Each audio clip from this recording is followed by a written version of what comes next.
This is my presentation for assignment 3, Crisis Response Plan Presentation. This is for the class Building, Board, and Community Relations with Dr. Mark Silverstein.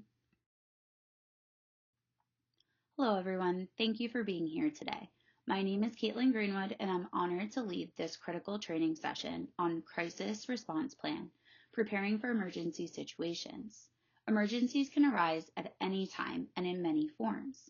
Natural disasters like hurricanes, medical emergencies such as severe allergic reactions, or human-caused incidents like acts of violence. These situations can escalate quickly, placing students, staff, and families in immediate danger. It is not a question of if a crisis will occur, but when. Our response to these critical moments can differentiate between chaos and safety. This is why we are here today, to ensure we have a solid, well-communicated plan that protects everyone on school grounds. Beyond the initial response, it's equally vital that we address the aftermath, helping our school community recover from trauma, confusion, and fear. This training is not about having a plan on paper. It's about developing the confidence and skills to execute that plan effectively. By the end of this session, you will understand how to respond to a crisis, how to communicate clearly and inclusively, and how to prioritize equity to ensure no individual is left behind. Let's begin by discussing the specific objectives of today's training session. The objectives of this training are to provide you with actionable steps to protect our school community during emergencies. Specifically, we aim to clarify roles and responsibilities. Each team member must understand their specific duties, eliminating hesitation and confusion during high-pressure situations. Establish inclusive communication protocols. These systems will ensure that accurate, clear, and accessible information reaches everyone involved, from staff to families. Define staging areas and safety measures. This includes evacuation zones, medical aid stations, and family reunification points designated to prioritize physical and emotional safety. Embed equity into crisis planning. Every plan we create must be inclusive, addressing the unique needs of all individuals, including those with disabilities and non-English speaking families. Moore, Bagan, and Gallagher state, effective crisis management begins with clear planning, defined roles, and efficient communication systems. Mapp and Bergman add that collaboration with families and community members fosters resilience and builds trust during crises. With these goals in mind, let's explore the key concepts of a comprehensive crisis response plan.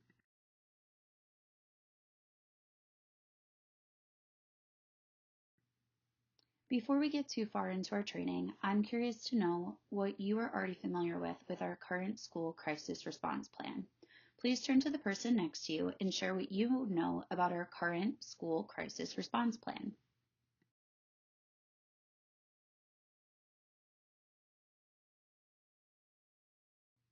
We're here today to ensure that everyone clearly understands what to do in a school crisis. And if you're familiar with the show The Office, we absolutely do not want to reenact the fire drill episode, where Michael Scott says, "Everybody stay calm," and it was pure panic.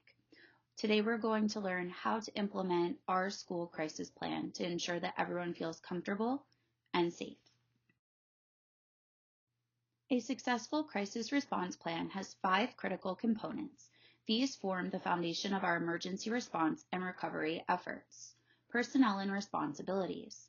Assigning specific roles ensures accountability and eliminates uncertainty about who does what during a crisis. Next, we have chain of command. A clear hierarchy allows for efficient decision-making and communication, especially in high-stress situations where time is of the essence. Staging areas and security includes identifying secure locations for evacuation, medical aid, and reunification creates a structured, orderly response. Next, we have communication protocols. Clear and consistent communication reduces panic, ensures alignment, and fosters trust among staff, students, and families. And finally, we have training and preparedness drills. Repeated practice of emergency procedures ensures everyone knows what to do and minimizes fear during actual crises. Each of these components must be approached with equity in mind. For example, staging areas must be accessible to students with mobility challenges, and communication must account for multilingual families. Reimaging School Board leadership emphasizes that inclusion crisis planning ensures no group is left behind during emergencies. Let's start by discussing the roles and responsibilities of personnel in detail. Before I introduce you to the personnel and responsibilities of our crisis plan, I would like to remind you of our Board of Education policy, which recognizes responsibility to address threats to the physical and mental well-being of individuals on school grounds, including acts of terrorism, hostage situations, and other violent acts. Acknowledges the need to handle the psychological trauma and confusion following such events. I also would like to point out our crisis team responsibilities. These include acting as a source of information, serve as a vehicle for direct service delivery, and advise the superintendent or other agents handling the crisis. The backbone of any crisis response plan is the crisis team, a group of trained individuals with clearly defined responsibilities. The key members of the team include team leader. This person oversees the coordination of the entire crisis response. They ensure every team member is aligned with the plan and communicate directly with law enforcement and external agencies. Next, we have security coordinator, whose job is locking down the building, monitoring access points, and working with law enforcement to secure the premises. Next, we have communication liaison. This role involves managing internal and external messaging. The liaison provides timely updates to staff, families, and media, ensuring clear and accurate information. And finally, we have the medical lead, who oversees aid and emergency medical care, ensuring immediate attention to anyone injured during the crisis. Additional roles include counselors and social workers. These professionals provide emotional support and help manage the psychological impact of the crisis. Facility staff, which ensures that the staging areas and evacuation routes are accessible and functional, as well as teacher leaders, who act as classroom first responders, executing lockdown or evacuation procedures, and keeping students calm. Some actionable guidance for staff includes familiarizing yourself with your assigned role, know your responsibilities before a crisis happens. Be sure to participate in training sessions and simulations to build confidence in executing your duties. And finally, maintain communication with your team leader and be prepared to adapt as the situation evolves. Now that we've covered responsibilities, let's examine how these roles operate within a structured chain of command. A clear chain of command ensures accountability, reduces confusion, and allows for swift decision making. Here's how our chain of command is structured. The superintendent has the ultimate decision-making authority. They approve all actions taken by the crisis team and coordinate with external agencies. The crisis team leader oversees the operational response, ensuring all team members are executing their roles effectively. Sub-team leaders, such as those managing communication, security, or medical response, report directly to the crisis team leader and guide staff in their specific areas. Staff members execute their assigned tasks, such as supervising students, assisting with evacuation, or providing medical aid. Why this matters. A well-defined hierarchy ensures no duplication of efforts or misplaced responsibilities. According to Reimaging School Board leadership, a structured chain of command is crucial for maintaining order and trust during emergencies. Now let's talk about the importance of secure staging areas and effective safety measures.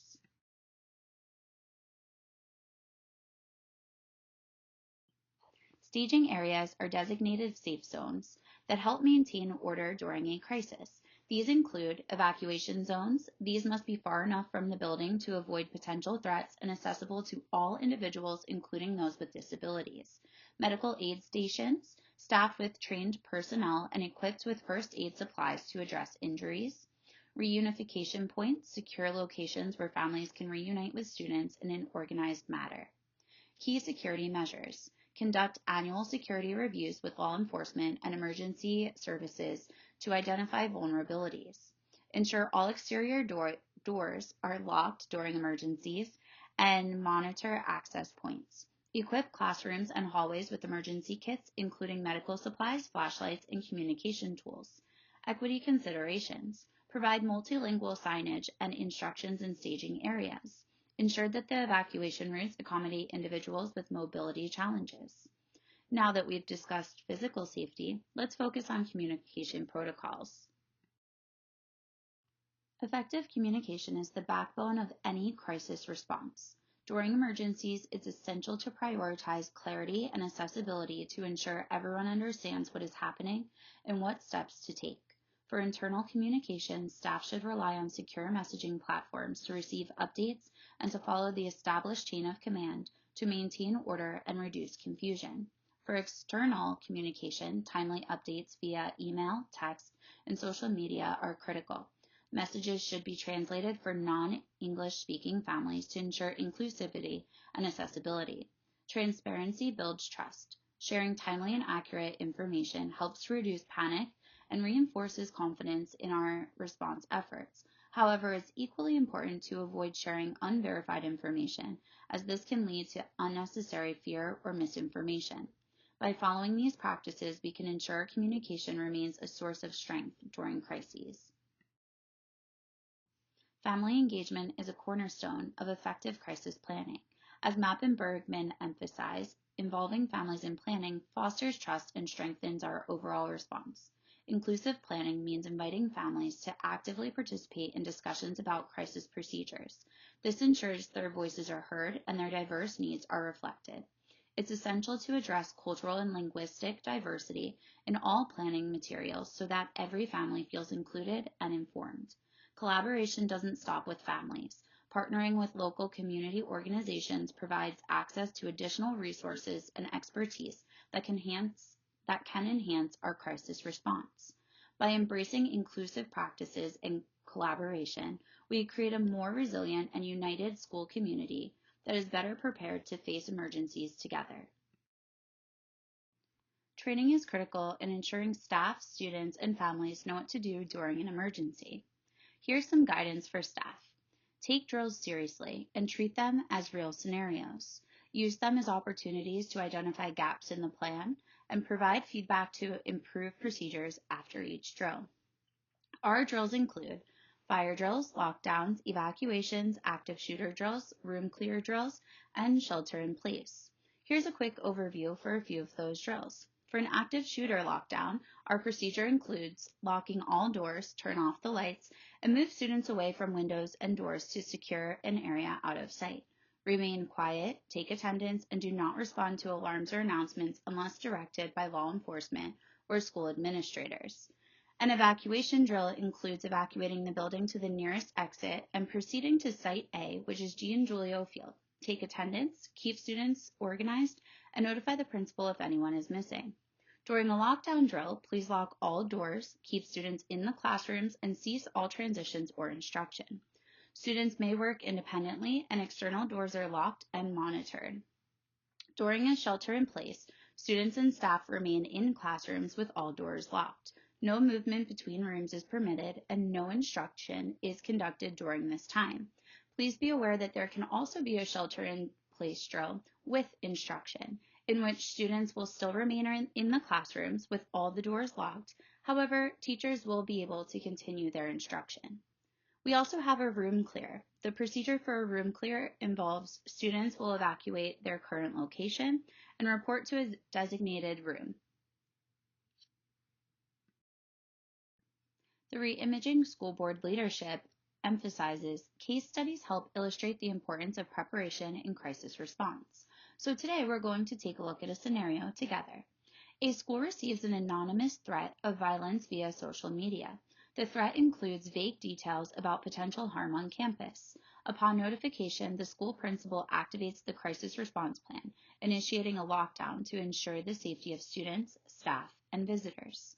Let's see what happens next. Immediate action by the crisis team leader. The principal, serving as the crisis team leader, quickly assesses the situation and determines the need for a lockdown based on consultation with local law enforcement and district security protocols. The leader communicates the lockdown decision to all staff using the secure messaging platform to ensure clarity and speed. A command post is set up in the main office to centralize decision-making and coordinate with external agencies. Facility lockdown by the security coordinator. The security coordinator initiates lockdown procedures, ensuring all exterior doors are locked and that interior doors to classrooms and offices are secured. Staff are instructed to follow lockdown protocols, including turning off lights, silencing mobile devices, and positioning students away from the windows and doors. The security coordinator conducts a rapid perimeter check to confirm the campus is secure and checks in with local law enforcement to monitor external access points. Real-time communication by the communication liaison. The communication liaison sends out immediate notifications to families via email, text, and the school social media channels, explaining the lockdown is precautionary and that the law enforcement is on site. Updates are provided every 15 minutes to maintain transparency and minimize panic. Multilingual messages are issued to accommodate families with limited English proficiency, ensuring all community members receive timely information. Preparation of staging areas. The crisis team pre-designates safe staging areas for potential evacuation and reunification. These areas include a gymnasium for student holding during parent pickup, a parking lot for law enforcement command vehicles, and accessible spaces for students with disabilities. Supplies such as water, blankets, and first aid kits are transported to staging areas in case of prolonged lockdown or evacuation. Collaboration with law enforcement. Police officers arrive on site within 10 minutes to conduct a threat assessment sweeping the school premises. The crisis team leader provides a detailed map of the school layout to law enforcement to expedite their search and containment efforts. The resolution for this case study determined after a 2-hour lockdown, law enforcement was able to say the threat was a hoax. A reunification process was initiated and families were allowed to pick up students from the designated areas. The crisis team conducted a debrief with the staff and law enforcement to review actions taken and identify areas for improvement. Some key takeaways include clear leadership. Defined roles ensured rapid decision-making and efficient coordination with law enforcement. Effective communication. Real-time updates reduced misinformation and panic among families. Equity and inclusivity. Multilingual communication and accessible staging areas address the need for diversity of all the school community. And preparedness. Regular drills ensured staff and students responded calmly and effectively during the crisis. In this case study, all was done well and proved to be effective. As we close, I urge you to engage by participating actively in improving our school crisis response plan. Collaborate, partner with families and local agencies to strengthen our resources, and to commit. Always prioritize equity to ensure the safety of every individual. Thank you for your attention and commitment. Let's work together to ensure the safety and well-being of our school community.